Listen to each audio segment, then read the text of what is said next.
Bangladesh cricket বোর্ডের বহুল আলোচিত নির্বাচনের পর্দা উঠতে এখনো বাকি কিছুদিন। তবে নির্বাচনের দিন ঘনিয়ে আসার সঙ্গে সঙ্গে প্রতিদ্বন্দ্বিতাপূর্ণ লড়াইয়ের যে আবহ তৈরি হয়েছিল তা অনেকটাই কমে আসছে। 23টি পরিচালক পদের জন্য মোট 60টি মনোনয়নপত্র সংগ্রহ করা হলেও জমা পড়ে 51টি। এর মধ্যেই জেলা ও বিভাগ ক্যাটাগরি থেকে 4 জন পরিচালক পদে বিনা প্রতিদ্বন্দ্বিতায় নির্বাচিত হচ্ছেন, যা নির্বাচনের উত্তেজনায় পানি ঢেলে দিয়েছে। এখন মূল লড়াই সীমাবদ্ধ থাকতে যাচ্ছে ক্লাব ক্যাটাগরির 12টি পদের মধ্যেই। এই তালিকায় সবচেয়ে বড় নাম জাতীয় দলের সাবেক তারকা স্পিনার ও সদ্য নির্বাচকের পদ থেকে সরে দাঁড়ানো আব্দুর রাজ্জাক। নির্বাচক প্যানেল থেকে শনিবার পদত্যাগপত্র জমা দেওয়া রাজ্জাক খুলনা বিভাগ থেকে পরিচালক হতে যাচ্ছেন। তার সঙ্গে খুলনা জেলা থেকে মোহাম্মদ জুলফিকার আলী খানও নির্বাচিত হচ্ছেন বিনা প্রতিদ্বন্দ্বিতায়। একইভাবে বরিশাল বিভাগ ও জেলা থেকে মোহাম্মদ শাখাওয়াত এবং সিলেট বিভাগ থেকে রাহাত শামসও বিনা প্রতিদ্বন্দ্বিতায় নির্বাচিত হতে যাচ্ছেন।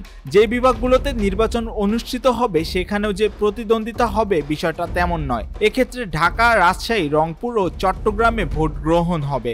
ক্যাটাগরি এ এর জন্য মোট 25টি মনোনয়নপত্র সংগ্রহ করা হলেও শেষ পর্যন্ত সেখানে জমা পড়ে 18টি। এর মধ্যে ঢাকায় 3টি, চট্টগ্রামে 4টি, খুলনায় 2টি, রাজশাহী 4টি, রংপুর 3টি এবং বরিশালে 1টি জমা পড়ে। এদিকে ঢাকার 2টি পরিচালক পদের জন্য প্রার্থী হিসেবে আছেন 3 জন, যেখানে বর্তমান বিসিবি প্রধানের বিপরীতে শক্তিশালী প্রার্থী হিসেবে আছেন পরিচিত মুখ নাজমুল আবেদিন ফাহিম। সোমবার মনোনয়নপত্র যাচাই বাছাইয়ের পর প্রার্থিতা বাতিলের বিষয়ে আপিলের শুনানি হবে আগামী 30শে সেপ্টেম্বর। এরপর অক্টোবরের শুরুতে প্রার্থীদের চূড়ান্ত তালিকা প্রকাশ করা হবে এবং ভোট গ্রহণ অনুষ্ঠিত হবে।